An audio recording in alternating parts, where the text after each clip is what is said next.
सतत पोट गच्च असणं, पोटात गॅसेस होणं, पोट साफ न होणं किंवा मलावष्ठांबाच्या तक्रारी किंवा मूळव्याधीचे जे विकार असतात, जुनाट मूळव्याधीचे विकार, खरं तर हे सगळे आजार सर्दी, खोकला, दम्यासाठी कारणीभूत असतात. परिणामी पोटाची काळजी घेणं गरजेचं असतं.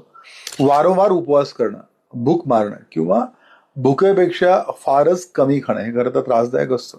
बऱ्याच लोकांना चहा पिण्यापूर्वी किंवा कॉफी पिण्यापूर्वी ग्लास 2 ग्लास पाणी पिण्याची सवय असते. खरं तर तो आयुर्वेद शास्त्रानुसार विरुद्ध उपक्रम असतो आणि तो खरं तर पचनाच्या सोबत फुफ्फुसाचे विकार वाढवतो.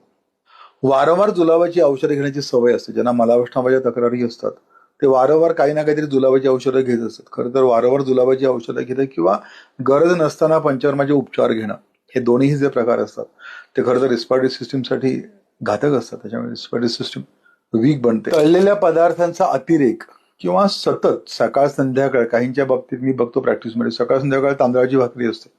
खरं तर तांदळाची भाकरी आणि तळलेले पदार्थ अतिरेक तळणी असतात जेवणात ते घातक असतात रिस्पायरेटरी सिस्टीमसाठी.